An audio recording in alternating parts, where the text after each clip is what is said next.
Good evening and a very warm welcome to all. Thank you for joining us for the seventh and the last webinar session of Zootopia 2021, the national level open design competition. I hope all those who have joined are hale and hearty. The Central Zoo Authority, in collaboration with the Atal Innovation Mission, NITI Aayog launched Zootopia 2021 in an attempt to involve the young creative minds of our nation in developing an interpretation center for an Indian zoo. The series of webinars and the panel discussions with the subject matter have been planned to spread the importance of zoo design and planning in the field of architecture, planning, design, and also communicate the need and importance of a holistic view of a multidisciplinary approach. Today's session is dedicated to resilience in zoos, from the imagination to innovation. We have four accomplished speakers for the session today.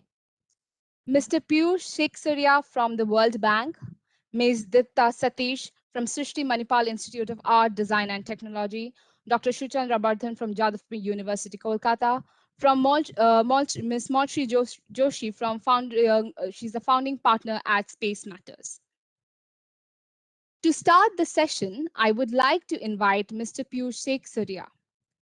He is a disaster risk management specialist in World Bank. He has a master's in architecture, Crater, France, and an MPhil in geography, Sorbonne, Paris. His current area of work involves post-disaster housing reconstruction, multipurpose evacuations, shelters, and community-based disaster risk management. Additionally, he has been working on developing nature-based approaches to building resilience. Over to you, sir. So you're on mute. Thank you very much for inviting me for this very interesting series. Without any delay, I'll start my presentation. Let me know if you all can see it. Yes, sir. Yes, sir, we can. Okay. So I've titled my presentation, Where Did My Hippo Go? And actually, although the image also talks of a similar scenario that I'm going to narrate to you in a little more detail, here what you're seeing is a hippo in the Tbilisi Zoo in Georgia. The zoo or the city was hit by floods, and a number of animals were lost, and a number of them actually just escaped. And the hippo actually had to be sedated. And here you can see zoo officials who are pushing the sedated hippo back to his enclosure. We had a interesting incident, which I'll talk about next slide onwards. So I'm not sure how many of you remember, but in October 2014, Cyclone Hudhud hit Vishakapatnam. We've had a number of cyclones in just the recent weeks. Cyclone Taukte that hit the western coast, and we had Cyclone Yas that hit West Bengal. So even for a person who's not necessarily interested in cyclones or such disasters, we've noticed that cyclones have become actually a very regular phenomenon, not just on the East Coast, which was the tradition, but now increasingly on the West Coast. And while obviously, for obvious reasons, it's people, lives lost, damage to property that takes forefront, the same cyclones also hit facilities like zoos. So the image on the left is actually Cyclone Hudhud, which was classified as a very severe cyclonic storm. It did its landfall on the 12th of October, and wind speeds were up to 185 kilometers per hour. And I can assure you that these wind speeds one cannot imagine unless one actually has lived through them. And just as it devastated the city of Vishakapatnam and the surroundings, it actually badly hit the Vishakapatnam Zoo. And the two images on the right, one shows the entrance of the zoo and one shows the interiors. It's a very large establishment and it was completely devastated. Added to which the eye of the cyclone, which is the center here, actually landed. We call it the landfall. When this eye reaches land, that is the coast, it actually ripped through the zoo. So it was a coincidence of grave proportions for the zoo that the landfall actually happened at the zoo site. And I had the opportunity of working post Hudud in Andhra Pradesh and also on this particular zoo. And there was a very interesting story that one of the zookeepers told us about. They had a hippo, and I can't remember the name, but the name was a very Indian non-hippo-like name, something like Ganesh or Rama or something like that. And the cyclone hit the zoo in the night, and all the zookeepers were, of course, themselves in danger, so they didn't step out for the night. But when they went in the morning looking for the animals, the hippo keeper found that the hippo wasn't in the enclosure. The cyclone winds had knocked off the boundary wall, and the hippo wasn't indoors. And really worried, he started looking for the hippo around and sort of followed a path that the hippo had made to find the hippo very quietly grazing in the neighborhood housing complex. And, as I was getting really excited and stressed about how they handle the situation, the zookeeper tells me that, oh, I just called him Ganesh, and the hippo followed me back into the zoo. So, well, that particular incident ended well, fortunately for the hippo, the citizens of Vishakapatnam, but that's very often not the case for wildlife, but also for people.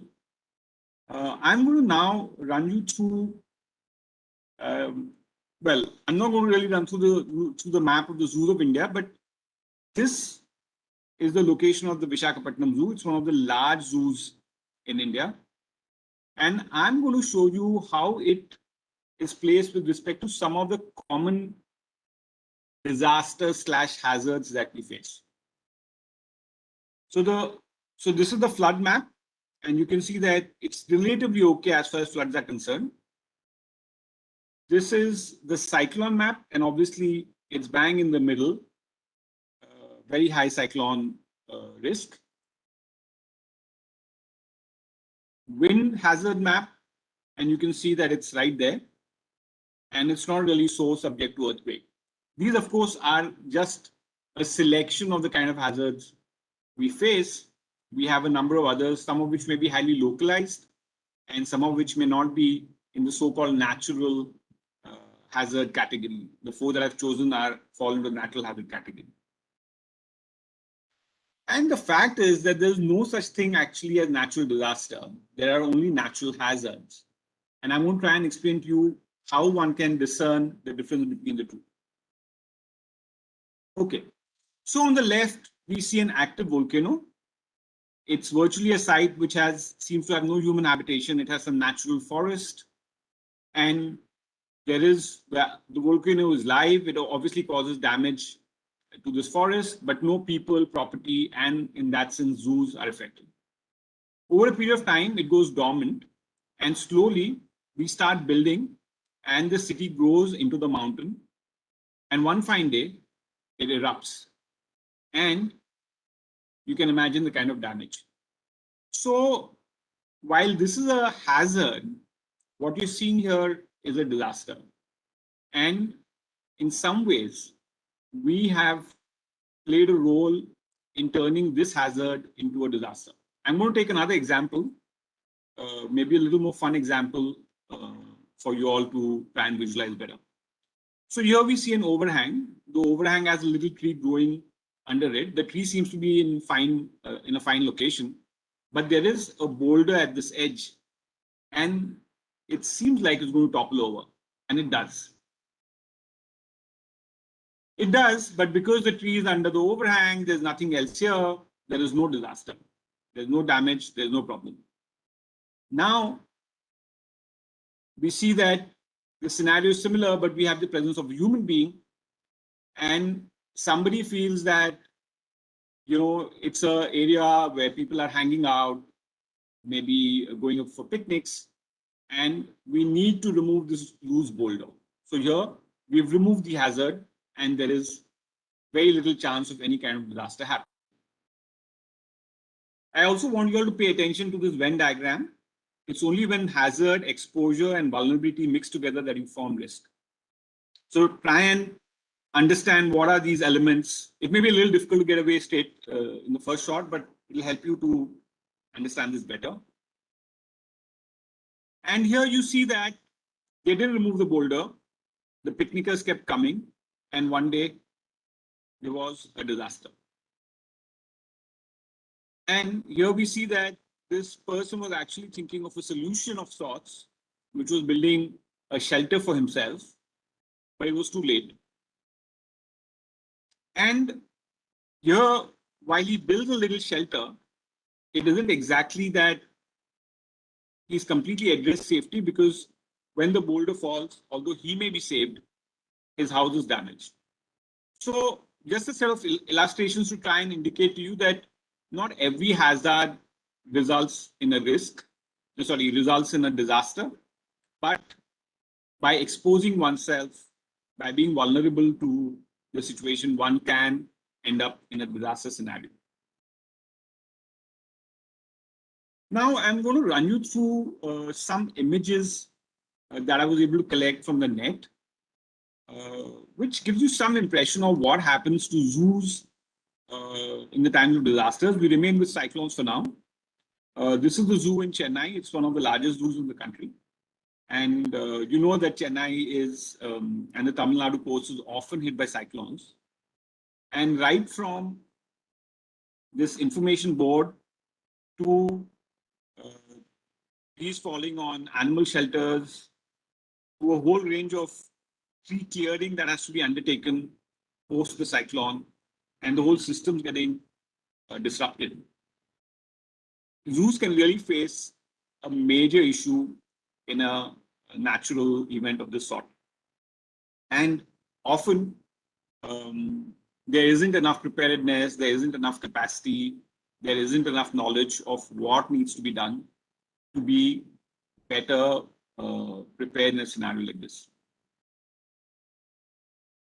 This is the case of Cyclone Bulbul from Dalipur Zoo in Calcutta. And this is this is a highly endangered species called the sangai, found naturally only, I think, in one lake system in Manipur, the Loktak. And the young one was born on the day of the cyclone. So zoos are living systems. Every day, irrespective of the cyclone emergency, it's a holiday, there's a riot, whatever it may be, animals have to be fed, animals are unwell, then young ones being born. So it's a 24/7 job. This is another unfortunate case where a paper candle, a paper lantern, sorry, a lantern was lit and released in the sky celebrating New Year's, and it ended up and landed in this primate enclosure in the Krefeld Zoo in Germany, and the whole enclosure burned down. A number of their primates died. Another example of a fairly common incident of fire that happens even in our houses and cities, and zoos remain highly susceptible to these kind of situations. And this very charming image is actually in the Miami Zoo. Miami is along the coastline, which is highly affected by hurricanes. And here, 50 Caribbean flamingos have been sheltered in what is actually a public toilet. And you can see it's been well prepared. There's grass at the bottom. And maybe the flamingos are taking advantage of the mirror and sort of curious by what it means to see so many more flamingos than what they're used to. But this is a common occurrence along certain coasts, and zoos are often well aware of the risks their animals suffer. Now, I'm actually not sure how I'm doing on time, but I'm going to leave you with this slide, is that not everything is bad or not everything is, a response. It's not that we have to fight the fire when the fire is lit. By taking a risk-informed, systems-based approach, which includes, of course, design thinking, we can, or we have to rather, turn disasters into something that we have far better handle on. And of course,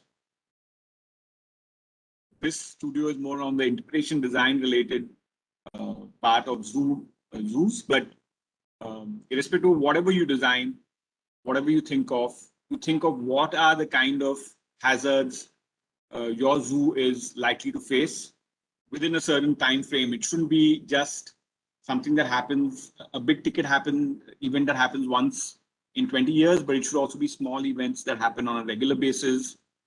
And looking at the future, because as you know, climate change is impacting the way things are happening today, and things are changing rapidly. If you look at the western coast of India now, we're almost sure that we are going to have cyclonic events every year. There's extensive erosion, sea level rise, temperatures are going up, there are extreme rain events, and so on. So while planning for zoos, you have to look at the future, and looking at hazards and the changing profile of hazards would ensure that the future we create is more resilient. There's lots of reading material out there. I'm just suggesting a couple of documents that I found pretty good. One is an assessment for the National Zoo, and another one is a model disaster management plan for zoos of India. You find them easily on the internet. And with that, thank you. Thank you, sir, for your valuable inputs. I will now invite Ms. Deepta Satish. She is a design researcher, educator, architect, and planner working in landscapes in conflict. Her environmental practice is focused on creating new pathways in design, education, and policy. Her current research in the Western Ghats of India gathers wet ontologies, situated practices, movement, and the politics of the colonial eye, and draws from design, environmental humanities, and philosophy. She is the director and the founder of Ode Center for Design Research in Monsoon Terrains and Dean of Research and Collaborations at Srishti Manipal Institute of Art, Design and Technology. At the center, Deepta conceptualizes and facilitates design research in the areas of conservation, futures, more than human worlds, and monsoon landscapes. The research involves studios and projects for the postgraduate learners in collaboration with communities, NGOs, scholars, and government organizations. The projects concerned with the environment and its inhabitants are oriented towards revealing and generating new possibilities and frameworks for natural cultural synchronicities. Her place-based pedagogical approach is anchored in design practices and humanities to imagine ways of seeing, understanding, and engaging in worlds in conflict, in flux. She is senior advisor at the Forum for Law, Environment, Development and Governance, member of IUCN Commission of Education and Communication, and co-editor of the book Product Service System Design for Sustainability, a collaboration of EU Asia Link Program, Learning Network on Sustainability. She is also a dancer, wanderer, and photographer. Over to you, ma'am. Thank you, Gargi, and thank you for inviting me to this really interesting event for the competition of the Interpretation Center. I will just quickly jump into and share my screen, and I hope this will work properly. Is it visible? 2 minutes. It's almost there.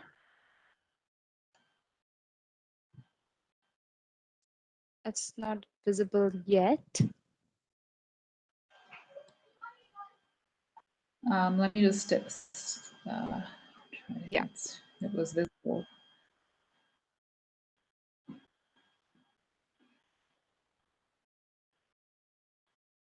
Yes?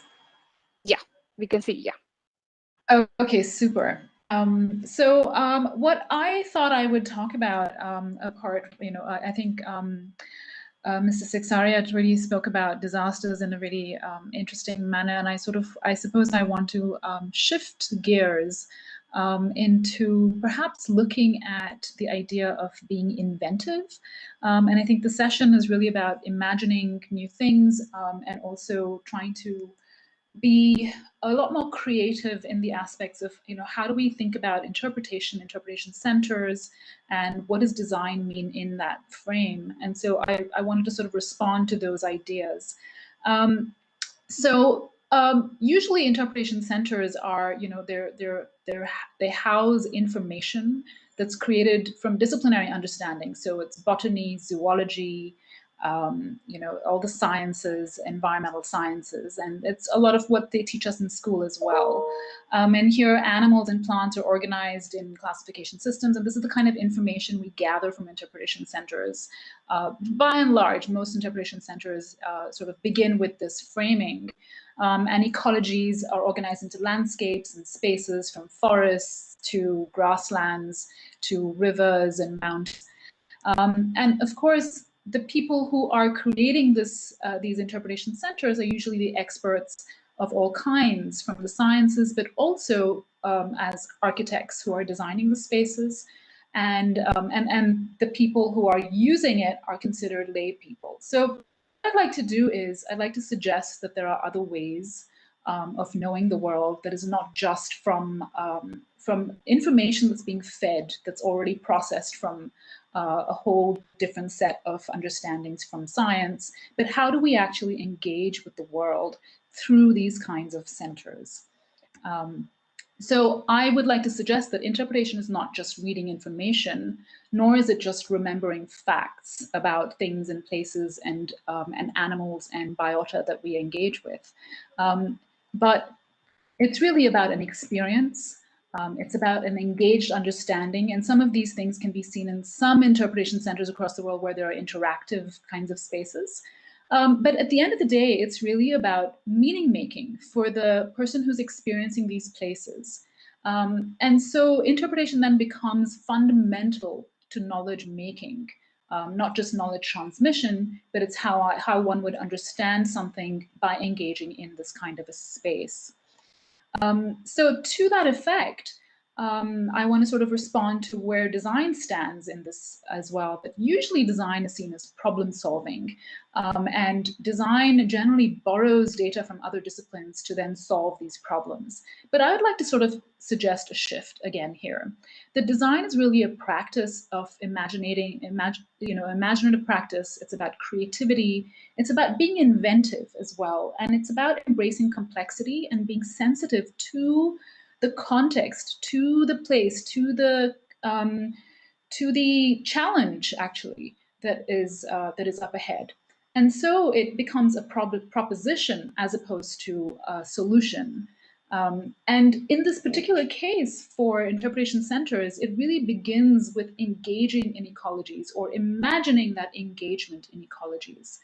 And so I want to now shift from design into perhaps the actual design of an interpretation center.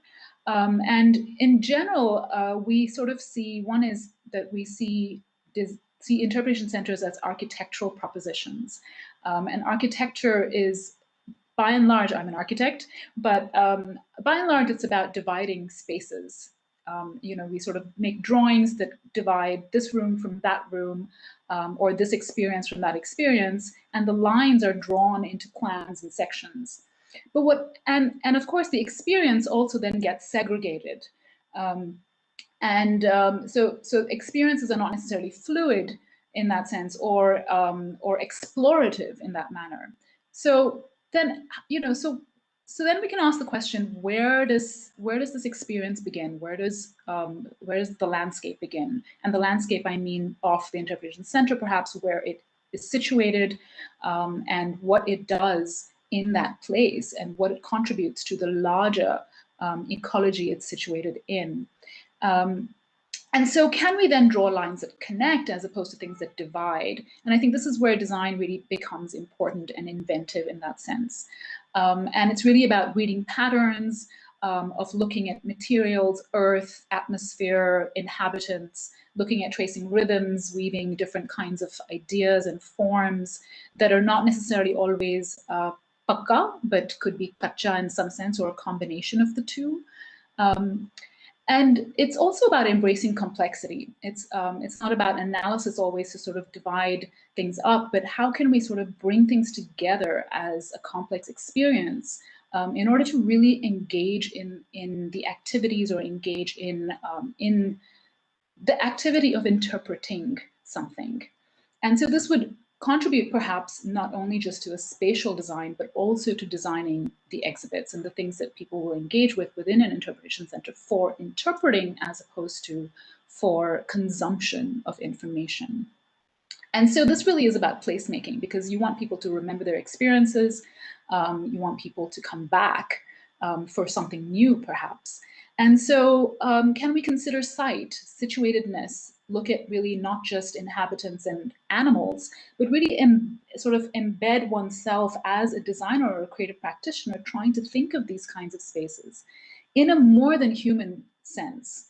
Can we be the animal? Can we be the plant? Can we be the atmosphere? And in that sense, also to consider orientation, not as direction of a building, but also to orient oneself as the designer, as embedded, as an experiencer, as an inhabitant of the place. And so then can we inhabit these dynamic environments? And then what does that mean to create a dynamic environment of an interpretation center?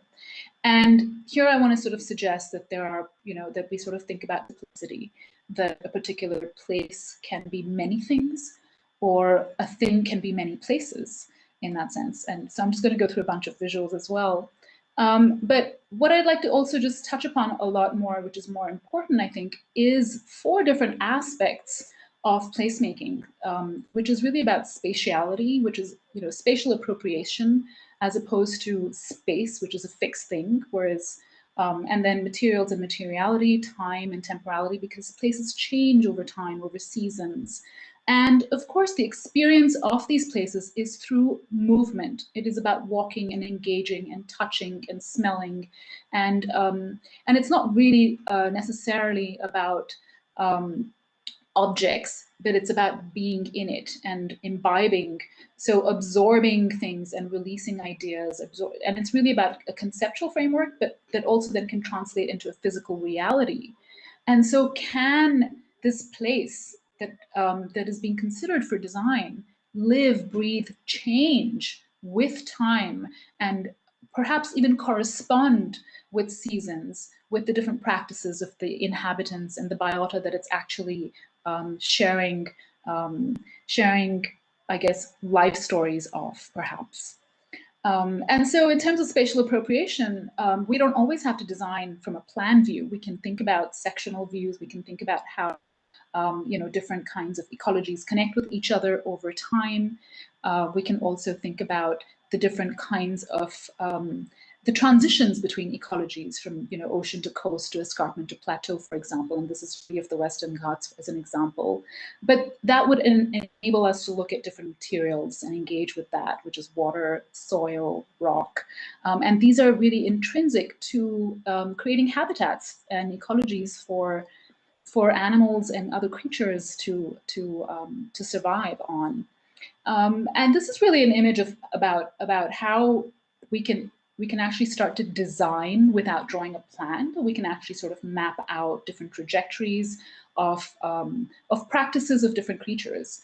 For example, even the hippo, right? The hippo can swim, so where does it move? How does it move? And I'm just taking off from Sixaria's work. And so can we think of movement then? And I'll come to that as well. But if we look at materiality, materials change over time. When it rains, earth shifts, rocks crumble. There's a whole transformative process that happens over the seasons. And there's a hardening that happens. The fire burns and hardens things. It also helps germination. So can we think of these kinds of processes and the inhabitants that rely on these processes? So the idea is to think of, when I say more than human, it's not just about the animals, but it's about their ecologies and their interdependencies. And can these kinds of interdependencies then become part of a design exercise? And this is, again, a visual of how soil changes, not just with water, but with different kinds of materials, and also how when human intervention happens, what happens to these materials as well. And here is an example of laterite, where there's an image here of the rock itself, but then there's a whole geological understanding and the inhabitants above. But then there's also this artistic ability of trying to interpret or understand how this rock actually behaves. And within these holes, it's these are actually habitats for all kinds of creatures to dwell in and to move through. And so can we start to bring in this kind of complexity? And then, of course, this time, which involves a responding to time, where we look at change of the earth, of the atmosphere, of people, inhabitants, of arboreal creatures, all the way to aquatic creatures, and really sort of look at the depth of the world as opposed to just looking at surface inhabitants. And then how do we actually look at depth? And so this would actually mean a voluminous understanding of space as well. And can these ideas then become part of the design of an interpretation center is the question. And then there's movement, in the sense that creatures move. Can we draw from the way they move to actually thinking about how can the design of an experience moving through this space of an interpretation center actually be meaningful? And so one of the things is that we move in different ways. Our bodies navigate to things that we are alert to. So if a particular space becomes open, can we move through that in a particular way and experience something and move again from there? And this is really about, and different parts of us move differently. So how can spatial design actually accommodate these multiple kinds of movements?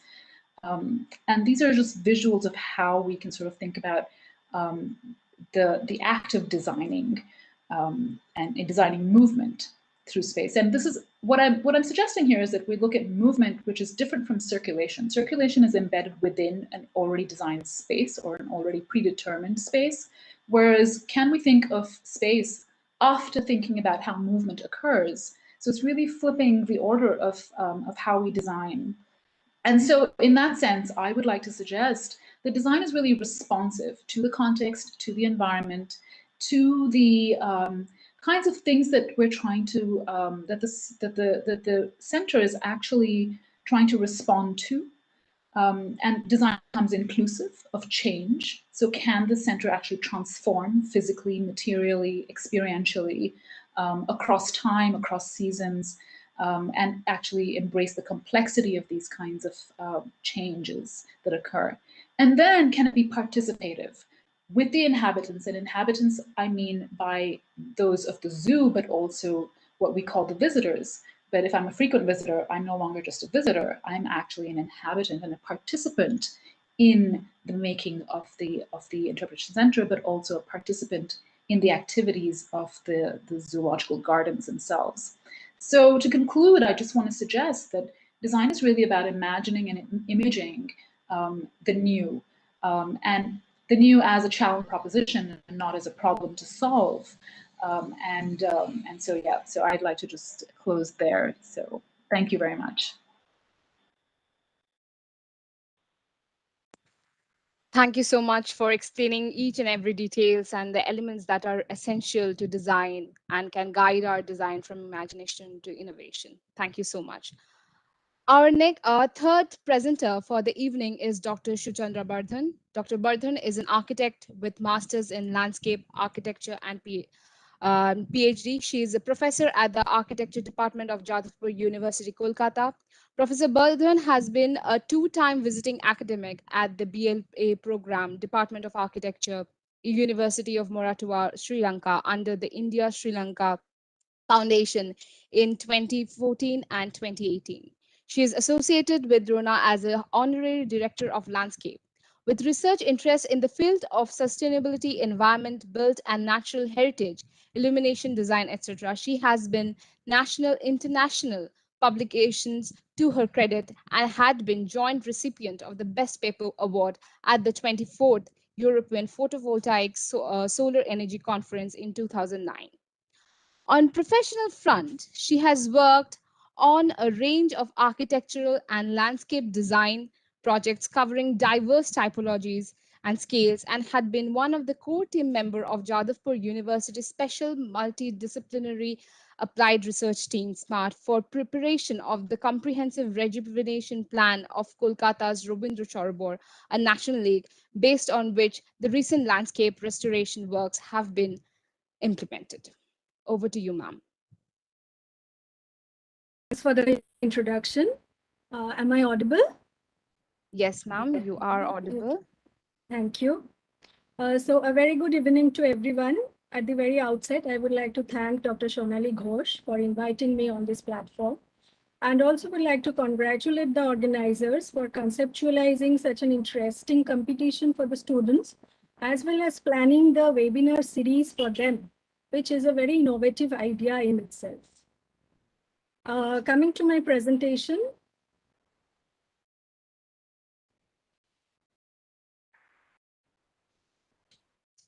Yeah. Okay. Yeah. Yeah. Thanks, Gargi. Yeah. Thanks, Gargi. It's visible. Yeah.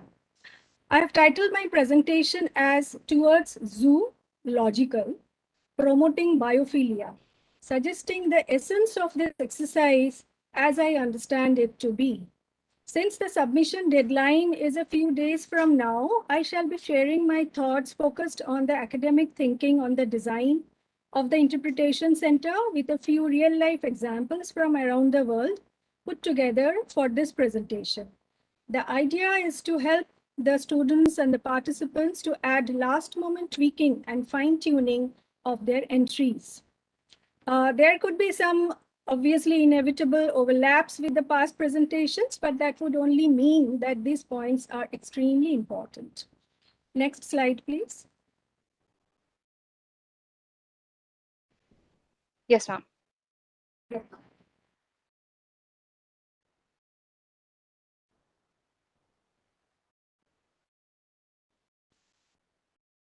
Is it visible to everybody? Yeah, now it's visible. Yeah, so I would like to begin with the larger picture of the United Nations Sustainable Development Goals 2070, in short SDG 17, especially the goal numbers 11, 14, and 15, which are sustainable cities and communities, life below water, life on land, as well as the fact that the UN has declared this decade to be as that of ecosystem restoration. So this motivates us to rethink and relook at nature for solutions to our anthropogenic problems. So both of these align extremely well with the objectives of the zoological parks as well as that of the competition. Next, if we look at the goal number 11, that is the sustainable cities and communities, we see several cross-cutting issues like the urban heat island effect, the loss of urban greenery and biodiversity, degraded urban ecology on one hand, global warming, climate change issues, air, water pollution, and so on. So here what you see, if we address one, the others also get adequately addressed because of the co-benefits that that this process actually generates. For example, zoological and as well as botanical gardens are rich repositories of plant resources. These contribute to pollution abatement and climate regulation by carbon storage and cooling effects of the vegetation. And these are also biodiversity hotspots. So other than wildlife conservation and research come educational goals, these protected areas, the zoological parks and the botanical gardens, these also serve as significant green infrastructure, one that plays a larger role. So with robust design based on ecological approach, the biophilic environment in the zoos can offer both ecosystem as well as human psychological resilience. Next slide. Yes, ma'am.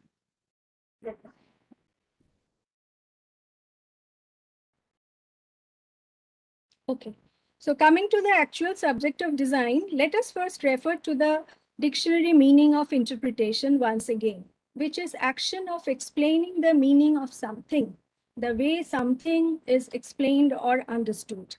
Now, what is this something? Generating ideas towards this something could be the first step in design.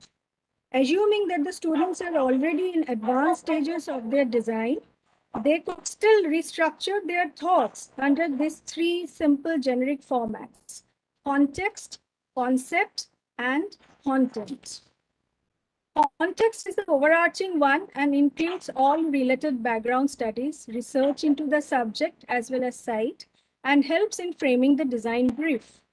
Concept is the central key idea, that is the spark, based on which the content is developed and helps in setting the stage for one or more curatorial narratives and strategies, that is the actual ideation or theming. And content is the assimilation of the context and the concept, woven around the concept, but makes practical adjustments, tries to understand the scope and limitations provided by the building and the site, in this case, the heritage building, and plan out the 3 A's, that is the attractions, activities, and amenities required for appropriate interpretation. Analogically speaking, context is the ground, concept is the seed, and content is the tree, having the potential of growing into a magnificent one if treated and nurtured well.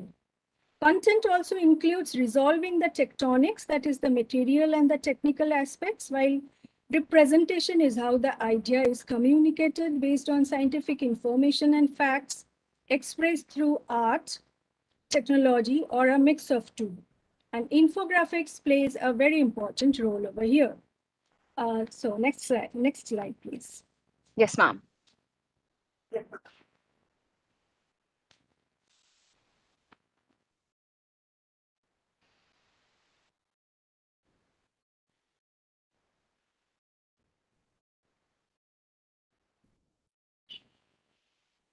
Taking a little time, I guess.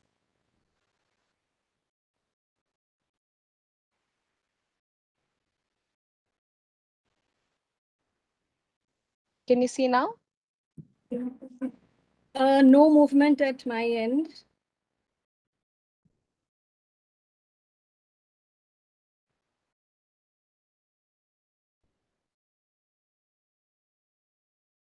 Yeah, that's fine. So these two examples are to elaborate on the concept to reality process. I was associated with both these projects of Drona, and Dr. Shikha Jain, who had made her presentation in one of the webinars, she had also mentioned both of these projects in her talk. One is the Buddhist Cultural Park at Sachi, and the other is the award-winning India Garden project of Beijing. Sachi is an iconic Buddhist site. So our design concept was based on philosophy, symbolism, and association values related to Lord Buddha's life and teachings. For symbolism-based concepts, the challenge lies in translating it in physical terms. In this case, the 4 main events of Buddha's life have been depicted through the 4 trees associated with these events. That is birth, enlightenment, first sermon, and the Mahaparinirvana. And the zone was named Buddha Jivan Parikrama, which on the screen you see on the right-hand side top.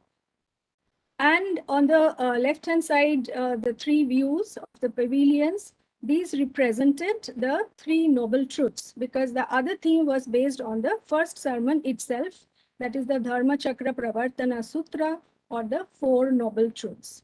The first 3 noble truths were expressed through these pavilions, which you see here in the form of presentation drawings, reflect the essence of these teachings through visual qualities of these pavilions as well as their surroundings.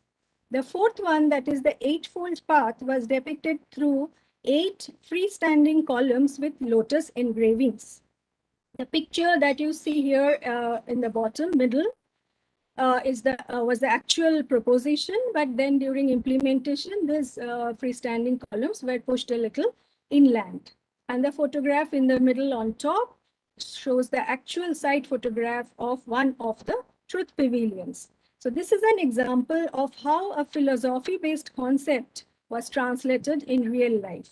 And it is also important to note that Buddhist teachings are very relevant to zoological parks itself, because it encompasses universal compassion for one and all. Okay. Now the other one, which is at the left, the right bottom corner, the India Garden. In this case, we followed the concept of the physico-spatial aspects of the country. That is the three sides. We have ocean and we have the Himalayas on the north. And in this case, a similar spatiality was included in the layout. And it had moats on three sides. And there was a height which was proposed and also implemented towards the northern part of the site. Can we move on to the next slide, please? Yes. Yeah.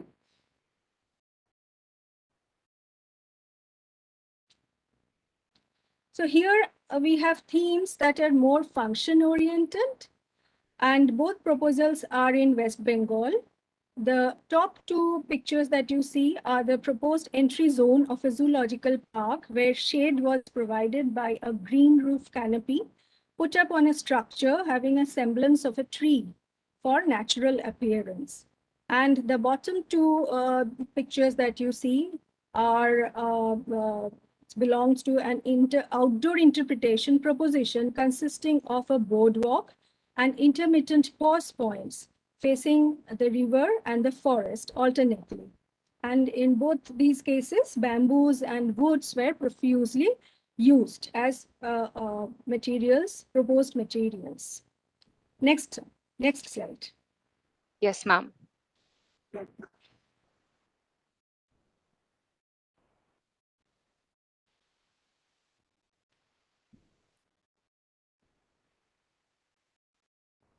Okay, so here we move on to the spatial something. That spatial something, what are the possibilities and the option of those certain things needed for interpretation? And this is an example from Morris Arboretum, where a scaled up robin's nest was created with willow sticks, with eggs proportionate to the nest.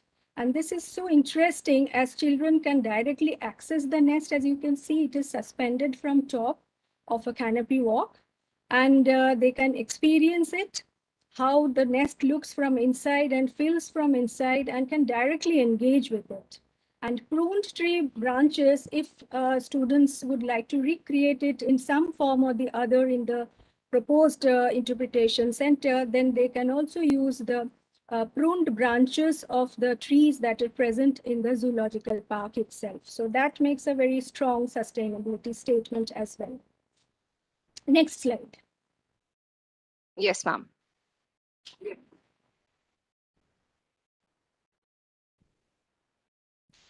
So this is an example how children can be engaged with interpretation panels. Here we have on the left-hand side an example from the Children's Hospital of Philadelphia, larger than life environmental graphics, where the color and the texture of the feathers of the bird species, any of the bird species can be chosen, were depicted, and it helps in appreciation of the species. And on the left-hand side, we have the bear paws and the jaw. These give an idea of the scale of the species, and children can learn from comparing with themselves. And also taking a cue from the snake and ladder game that we have, a know-how on the reptiles may also be created. Okay, next. Yes, ma'am. Now here, this is a bit of theory. Here I present a broad framework of general design considerations that in my view, the students may use as a checklist in their design process. So on the left-hand side, we have the qualitative aspects. On the right-hand side, the quantitative aspects. Of course, these are not exhaustive, but a general overview of the important considerations. So we have the spatial articulation and quality of spaces, treatment of all the planes in the room. So not only the walls, but also the floor and the ceilings are also important.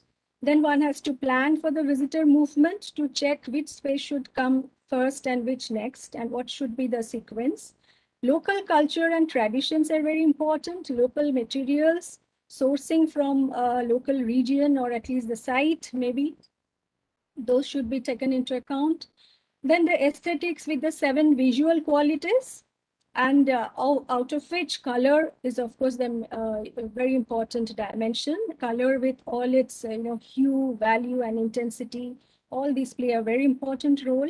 Then, of course, light. I can't stress enough how important light is. And in my subsequent slides, I'll be explaining more on that. Then we have symbolism, representation, and association values, which I explained through the previous slides, that of Buddhist cultural park. And then retention of information, like how you actually, when the visitor goes and sees takes a round of the interpretation center and comes out, and how long he or she, the child, maybe retains the memory of what they learned inside. So that is important. How can we increase that? And research says that engaging most of the senses at a given point of time actually helps in improvement of retention. Coming to the quantitative aspects, we have the space functionalities, the efficiency of space use, and the carrying capacity. What I mean by carrying capacity is the students may think about how many visitors they may allow at a given point of time in one space. So that's the limiting number of visitors in a particular space at a given point of time. Next, we come to, of course, the dimensional aspects of the displays, of the font and the sizing, the variation in sizes based on the heights and the distance of viewing, the spacing, etc. Resource optimization, of course, it's very important if we are going for technological means and energy is required. So how do we optimize the use of energy? And as well as material, of course, and what if there's some waste generated, whether we can reuse it at site or not. Retrofitting, because the building concerned is already having some sort of services, I guess, but then those need to be augmented with retrofitting, and optimization of the services is required. Their efficiency is also required to be established, and renewable energy integration, if possible, would definitely add some extra point. Then we come to the illumination quantity. In terms of this, we can say that the brightness of light and what kind of light source, luminaire we are using, that is important. Lighting power density, which is given by LPD, that may also be considered. Then economy and cost efficiency, and finally maintainability and ease of operation. So these are the aspects which need to be seen. Next slide, please. Yes, ma'am. Now, this is where I would like to explain the importance of light in an indoor space, because the students are having to design the interpretation center within a given heritage building, that I understand. This is a very beautiful example of a flamingo habitat in the Swiss National Museum, showing a combination of spatial organization, light quality, color with all its dimensions, and material. On all this material, particularly in 2-dimensional and 3-dimensional formats. The abstraction of the wetland vegetations that you see here in the form of the sticks and the boardwalk that goes beyond the visual frame create a sense of mystery and invite at the same time, and transfers the otherwise ordinary interior into an exploratory sense of here-ness and there-ness. So even within the space, you have something there, that's the boardwalk and the wetland, and the here, that is from where the visitors are being able to watch the scene. Okay, so next slide again. Yes, ma'am. This is the Waterways Gallery at Milan Museum, the Museum of Science and Technology, where an illusion of water has been created on the floor. So there, the floor has not been changed in any way. It is just an illusion created by appropriate illumination, choice of luminaire and light source. And this is also something that can be explored. If you want to show life under water, then this could be a very exciting technology to incorporate within the interpretation center without much change. It's only through illumination. So next slide again. Yes. Yeah, now this is my favorite. Many of you might be knowing that this is the award-winning photograph clicked by Aishwarya Sridhar who won the National History Museum's Photographer of the Year award last year, where this tree in the middle of the forest is completely covered by fireflies captured in Maharashtra, in a forest in Maharashtra. Now, this bioluminescence that we find in nature is unique, and this particular way of fireflies covering the tree is probably typical of Indian scenario, and so brilliantly captured by the photographer. This inspired me to show it here, share with the participants, wondering if this can be artificially recreated in one of the halls in the interpretation center, combined with appropriate soundscapes, maybe those of the crickets, and create a mesmerizing, magical, spectacular, and captivating nightscape. The night atmosphere could be, one of the main draws and USP, as most of us don't have that typical night in the forest experience in real life, and most of us meaning most of us city dwellers. Next slide, please. Yes, ma'am. Yeah.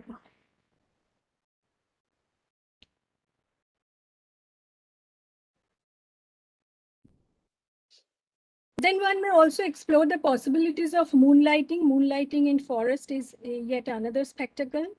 And although the scale would be difficult or rather challenging to achieve indoor, but maybe explored in some way or the other if it's possible to recreate. And on the right-hand side, we have this temporary installation with disposed of plastic bottles assembled in the form of a Christmas tree. And this drives the message of reuse and recycling by use of waste materials. Next. Yes, ma'am. So these were all visual perceptions, and it's almost my last slide here. I would like to stress on the non-visual perceptions, which include, of course, the touch and the tactile quality, the tactile texture of the foliage and the barks, and a whole new, wetland system could be put on a 3D panel. This could be allowed to touch and used for paper rubbing by the children. And the left-hand side photograph is one of my projects in Dalhousie Square, where signage had been created in brass, and Braille script has been also inserted so that it is truly inclusive. Visually challenged people can also read, not only touch and feel the form of the overall space, but also read what's written. So this will definitely make it make the interpretation center universal as well as more inclusive. Next. This is my last slide. So here the design logic is to inspire and instill biophilia in the visitor's mind. And I come full circle here from my opening slide. I'm sure with lots of passion and a little compassion, the students can come up with wonderful, imaginative, and innovative design ideas. My best wishes to them, and thanks to everyone for listening.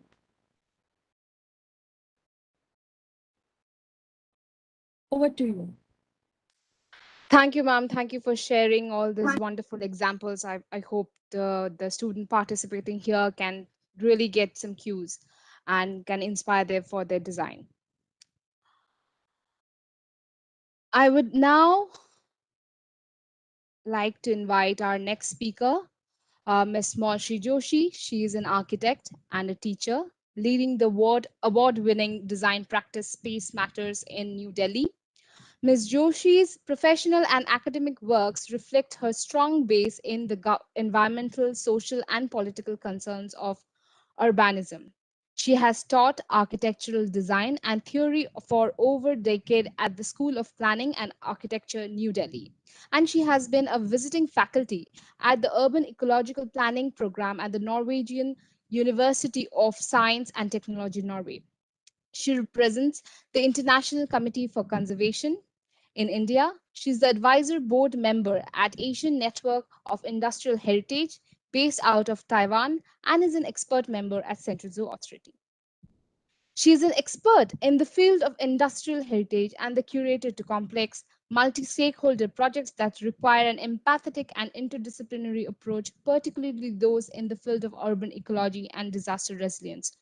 Through her work, Ms. Joshi makes a case for architecture to become a reflexive, collaborative, and interdisciplinary practice. Over to you, ma'am. Thanks, Gargi. Thank you, all of you, for inviting me here, Sonali ji, your team, and Gargi. Thank you to the speakers who've come before me. I'm glad you covered a lot of ground because to admit, design of zoos is not something that I do. And this came as a bit of a daunting task to say something in 10 minutes about a subject that I haven't engaged myself in either practically or through teaching. But then I thought, so what can we say, and how to talk to students of architecture who are interested in looking at this design project that CZA is creating. And I spoke to some of them, and they said, we are just learning how to design for humans, and we can barely manage that. How do we design for animals? It's not our field. We've never been taught that. And I said, okay, there's something there. And then this whole current context of living through a pandemic, looking at what's happening around us in Delhi, I thought these two were basically the triggers for me to put together a little bit of a conversation on what I think is a useful bridge for architects to consider how they can be, good architects to people who are not humans. So I am going to speak a little about my experience of working with trees in an urban situation, and how I think trees can be good bridges to think about other creatures, especially for architects who are in the business of creating dwelling. Let's start with an urban tree. So let me just turn on the presentation. Okay. I hope you can see the screen. Yes, ma'am, we can. On the cover, is it full now? Yeah. On the cover is one of my favorite trees at IGNCA in central Delhi, which is what people call Kahani tree. So every year we have this festival where children can sit under this tree and listen to stories during the Bokaru festival. And it's really a beautiful site. And it's also an endangered site now that IGNC is going to be demolished for the Central Vista project. So I thought, how do we speak to architects about trees, biodiversity, animals, when really our teaching and our education has largely been guided by canons which don't see people and trees very much. So when we are taught architecture and design in India, a lot of things that we constantly refer to are the Western utopias. And you're talking about Zootopia here. And I said, how do we create a utopia for zoos when there is something terribly wrong with our imagination of perfect cities and places to live? And these are some of them. You're familiar with these canons from Corbusier to Frank Lloyd Wright. There's on top you see Archigram's Walking City. It's got a lot of stuff. There are a lot of fantastic ideas there, but people and trees, we don't see them very much. So we build like this. And through our training, spoken and in unspoken ways, we are taught to put the building as an artifact, as an object, which has to be cleared of a large foreground from which it can be appreciated. And people really, are ornamental, if I can say, the same way we look at trees. And this has, I thought this is an interesting way to question what we have learned, how we approach this a site or a project at hand as architects, because somewhere very deep down in our consciousness is an idea to remove all of this. These are sort of superfluous things and design very sculptural, gigantic, monolithic objects as buildings. And in this kind of an imagination, it's hard to locate our own selves, a sense of scale, and a sense of beauty, which comes from many other things which are not concrete. And there's a direct implication of this imagination to what we see on ground. And this was yesterday. And when I saw this, I said, okay, this is really what I'm going to start with. This is Nehru Place. People who are familiar with Delhi drove past yesterday and had to really take a U-turn to come back and see that all the trees have been removed. from these large parking lots of Nehru Place because they were dead. And so apparently served no purpose. And this is how it looked last afternoon. Just a few stumps, most of them gone, a few heavily pruned, and the parking is completely naked. The buildings look ghastly. There is no shade for the guys who, the people who were sitting and making a living under these trees, or people who are parking their cars, because somebody thought that we must get rid of dead trees. And this is a larger problem because not only do we not see them, we see them as useless. And we see that they don't cater to any of our needs. What dead trees might actually be doing, and all of you here are familiar with this, is the several other things that they cater to for other creatures, even when they are dead. Although, I mean, a lot of these trees which have gone were not dead. But even dead trees are sites for birds, for small creatures. They are sites, they do service to the soil that they hold together. So, I mean, without going deeper into this, what we imagine as an encumbrance in an urban situation starts with removal of trees, and it's now finding a lot more force in the pandemic. We need wood to burn our dead. We need space for redevelopment. And slowly, one by one, tree by tree, this was last year, just common sites in South Delhi. You see a house here to the right, which has got these old neem trees, and then just the house next door where the builders have built the new multi-floor dwelling units, the trees have gone. This is close to my office in Vasant Kunj, the old DDA flats, beautifully integrated with the old Gulmohar trees. And now they are gone. Just a few houses down, you see replaced by parking lots and also by palm trees. And we are doing this everywhere. Dheere dheere, all the homes are sites where we, all our colonies, one by one, we are getting rid of this.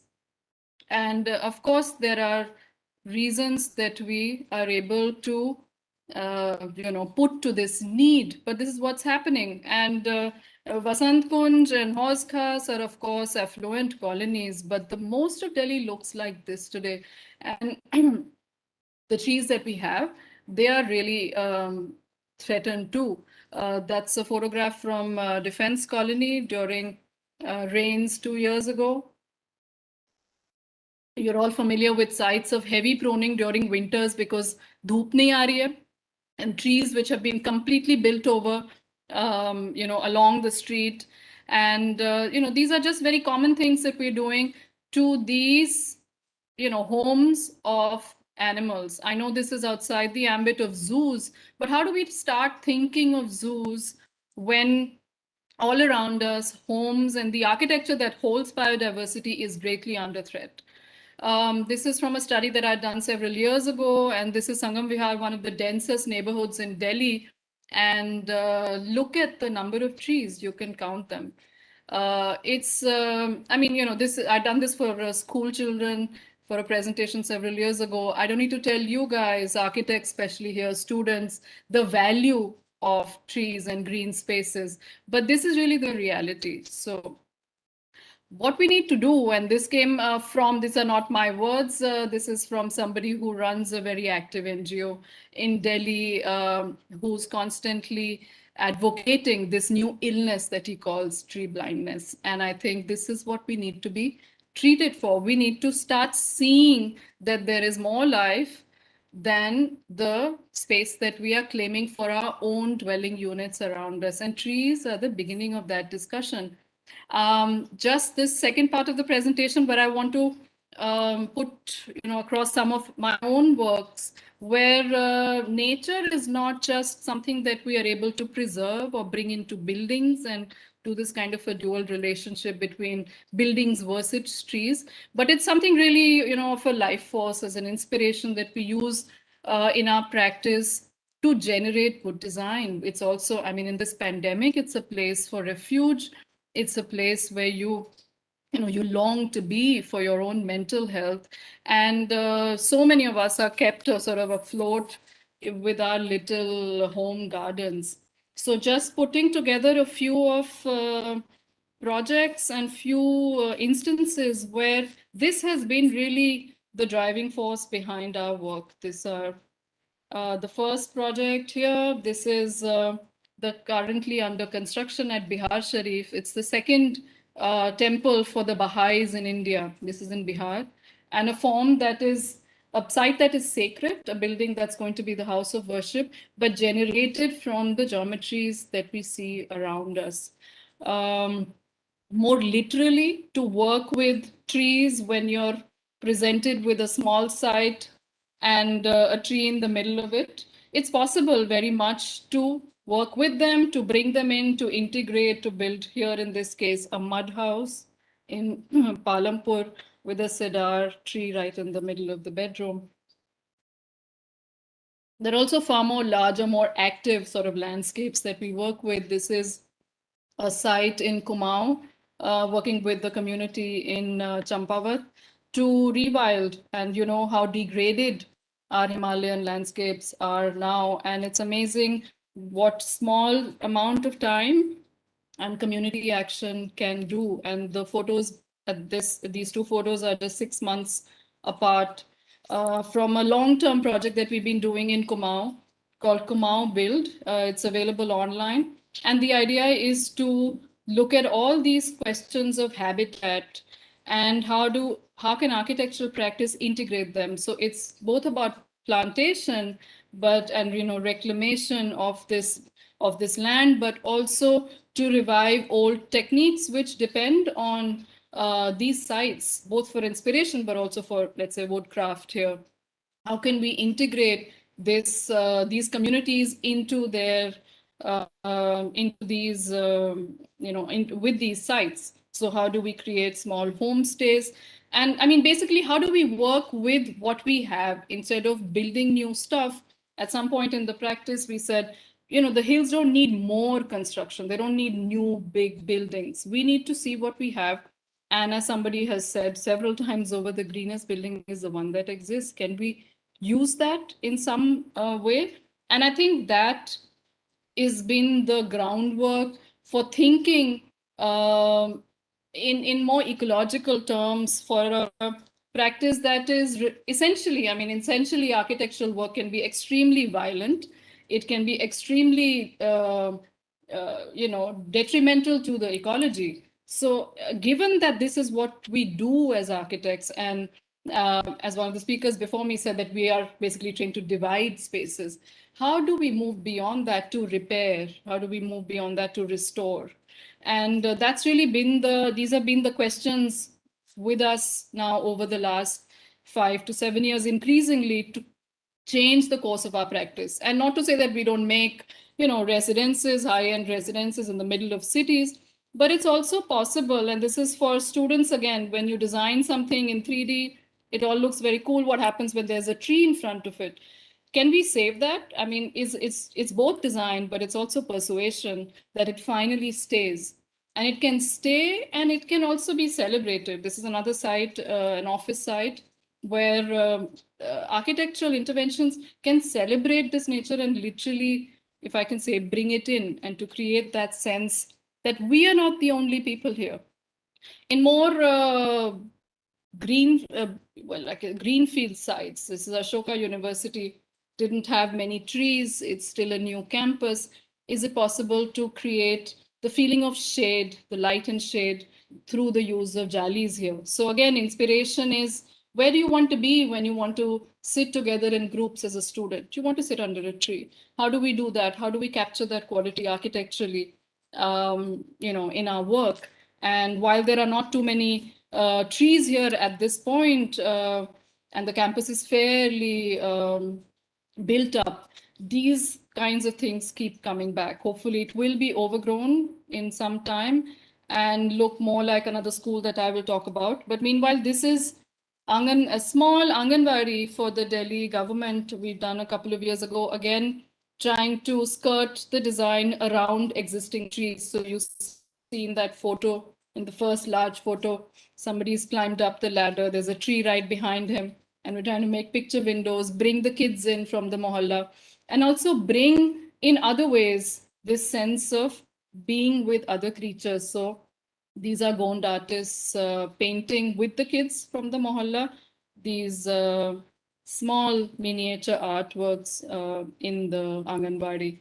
So these are small things, but it makes in some way a thread that runs across our work because we constantly refer back to it. Today, when we're talking about cities being sites of such, such pain and such violence, such inequality, what can we do to think of them in better ways is really stuff that we have to think about. And that's so this celebration, whether or not we can plant trees or we're designing zoos, we are not. This here is a paramedical college in Haryana where the inspiration is from the lotus leaves, and you see the fluted columns are an inspiration from there. And now on the image that you see here, reinterpreted by a Madhubani artist for a calendar that we had done 2 years ago.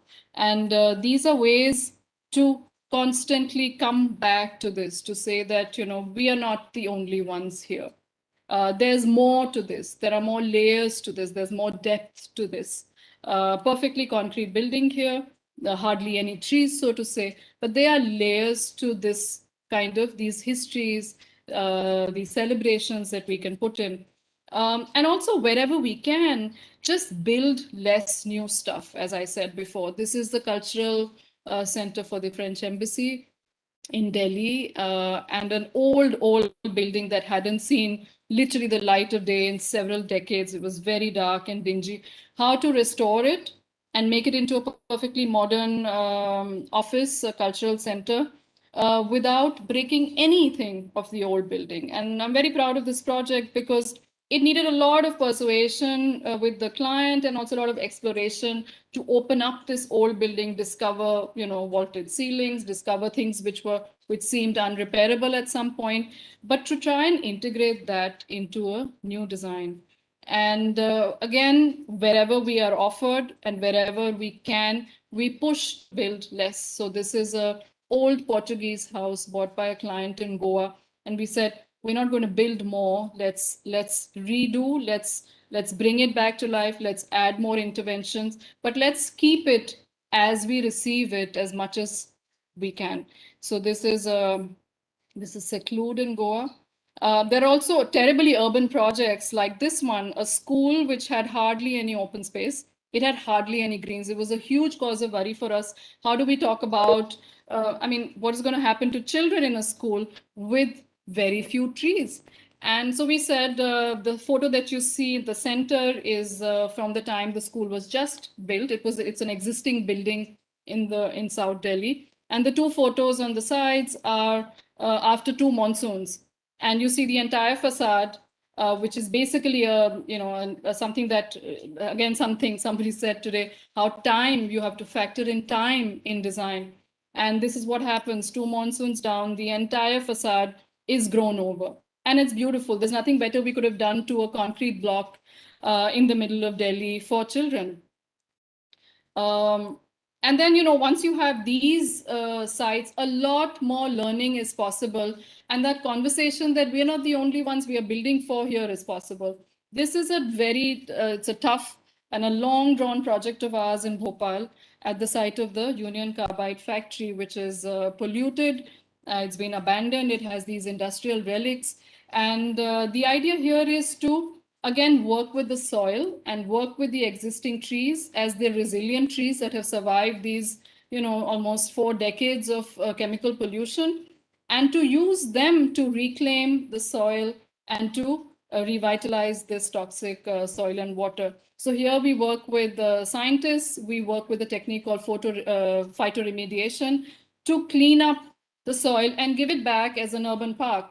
And seems very simple, but the potential of stuff like this has not really been explored in design, in landscape, but it has tremendous potential, both aesthetically and both from the point of view of education.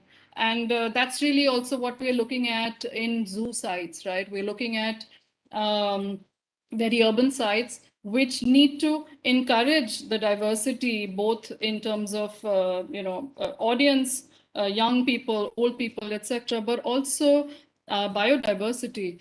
And that is, this is something that we are working with at a larger scale.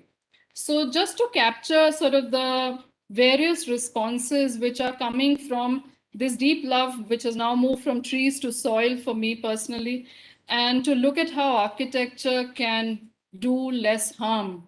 And I would say that's something I would invite, architecture students to look at more closely in their work. This is a National Zoological Park. I've sat through certain design interventions by architects last year, where they are talking about, how we can make the zoo better, how we can redesign this. But really, when you zoom out, this is one of the largest continuous urban greens that we have in Delhi today. And it's also one of the most historic sites by the Yamuna that we have. It's also important to know that it's terribly endangered because development, larger buildings, new projects, expressways, underpasses are cutting through all around this site. And we need to look at this as something that can give back more than just the zoo to the city. So my invitation is to consider these sites not as, isolated sites, but as something which belongs to the city. And most zoo sites I have seen over the last year during our presentation at CZA are so valuable, whether it's about historic value, they have beautiful old buildings, also beautiful old trees, but they also occupy a large amount of area. And it should be possible to look at their value in the overall developmental paradigm that we have, that exists. So I would invite you to look at, to find clues of how you would respond to this project and how you would reconsider designing zoos. And, from all of these ideas, just zoom out and consider that there are more people to house and dwell when you design as an architect. So yeah, that's all. Thank you very much for having me. Thank you so much, ma'am, for pointing out this valuable point. Yes, it has been going for a round of discussion that zoos are important open space or this green space in our city, and we keep forgetting. We have kind of regulations set for airports where we have certain dimensions of the meter where we can't build, but for zoos we haven't said that, and this is something that you have pointed out. It's really something we should look at. The future architects, planners should look at. I will now open the platform for a panel discussion. I will pose a question and request inputs from all the speakers individually. I'll start with Piyush, Mr. Piyush. So the question for the panel is, how design can help to obtain resilience in zoos, specifically in this present pandemic situation? You can give like one advice or suggestion to our participants who are watching this webinar. Then what would be? Right, thank you. So I think zoos in some ways are as susceptible or as vulnerable to pandemics as human societies, but they do have certain advantages in the sense that they typically do have a veterinary setup, they have quarantine, they have facilities to separate animals that are unwell. So from that perspective, I think to start interacting with veterinary vets and talking to people who are actually managing zoos in terms of staff on ground, because often it is the field staff that's at most risk in zoos when they're managing animals and care. I think that would really give insights into how students can actually integrate some of their concerns in the way we design. And it's probably an area which is slightly specialized, so there's that much more reason to engage with it and learn. And the same would also be applicable actually to a wider gamut of design that is going to come up in the future. They all will have to be sort of resilient to pandemics. Thank you. Thank you so much. Ms. Dita, if you're there, can you just answer like the same question, how design can help to obtain resilience in zoos?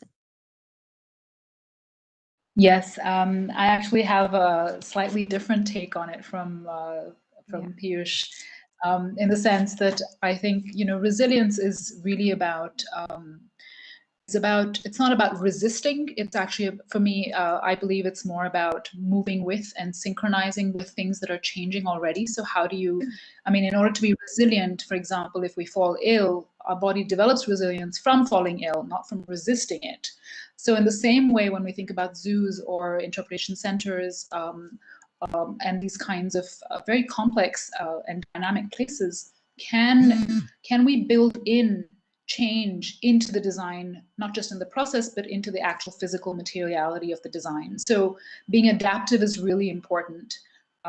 You know, not having anything permanent per se would be really important as well. And just to be a little controversial, I think vulnerability, for example, is a really interesting and positive idea, as opposed to something that is seen in negative light. Because when you're vulnerable, you're susceptible to change as well and to adapt to new things. And so I think in the sense of even in the pandemic, can we construct spatial organizations or experiences that are adaptive to change, to pandemic, post-pandemic, different pandemic, all kinds of situations, really. So it's how do we sort of move with change and respond? So the idea is you sort of have to start to read change before responding to it in order to be resilient. So that's my take on it. Thank you. Thank you. Dr. Shuchandra? Yeah, could you repeat the question because I got Yes. disconnected? Yes. How design can help to obtain resilience in zoos, specifically in the present pandemic situation? If you can give at least one suggestion to the participants who are watching this webinar. Oh, okay.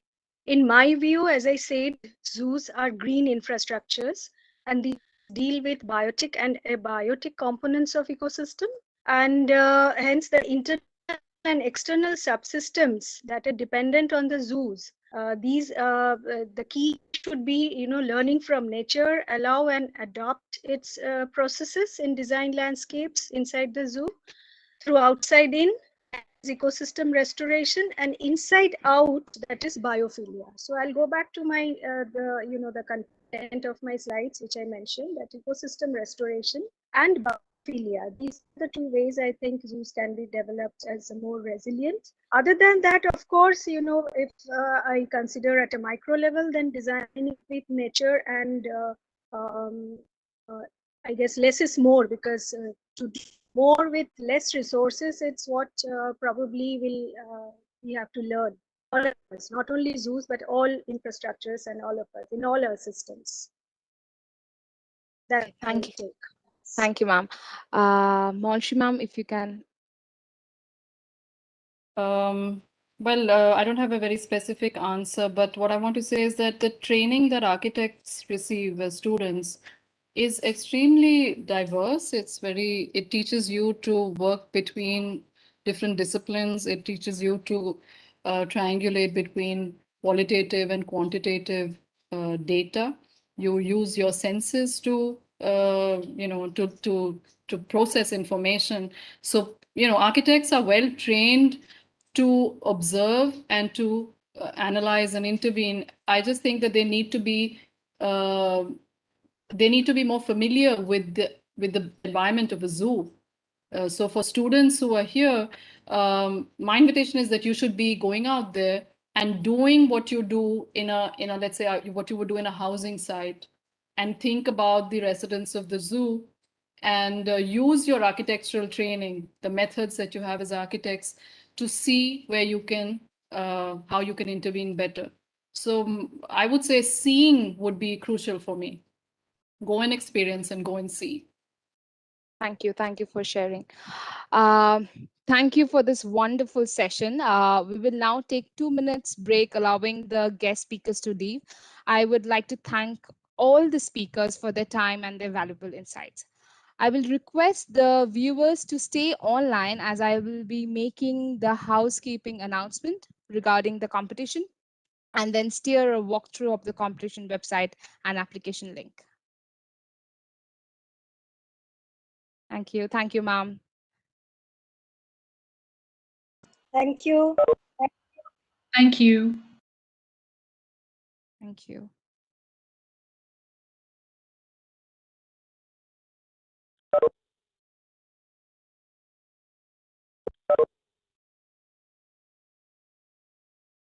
Yeah.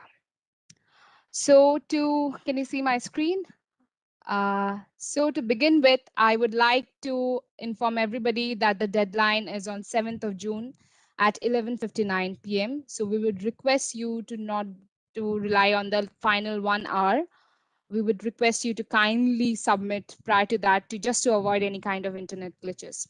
So once you go to the m.gov.in, you will see this standing banner. Once you click the apply now, it will take you to this page. This is the official competition website where you have all the design briefs. So this is the standing banner. This is where the competition brief and detail, you will find it, the criteria, the contact details, the participants, what are the submit deliverables are required for the competition. At the bottom of the page, you will see 3 tabs: the competition files, guidelines, and apply now. In the competition files, you will see all the DWG files, all the relevant PDFs, drawings, images that you might be requiring for the design proposals.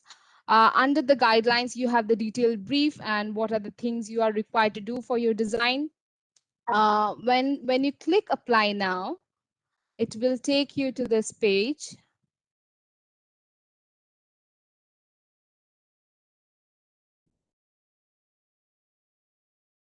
Yeah, it will take you to the Zootopia challenge page where you have to, once you put the register, so you first, before submitting, you have to do the registration. So category, name, qualification. Once you register, you become the official participant of the Zootopia challenge. And once you register, you can log in and do your submission.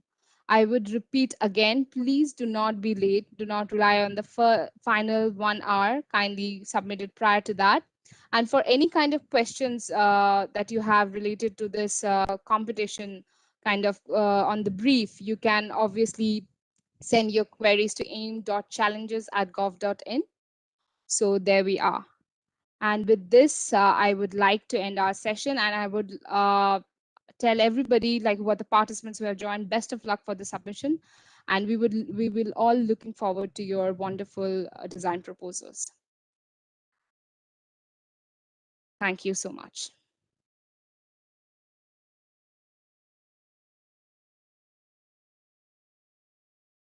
We can end the session now.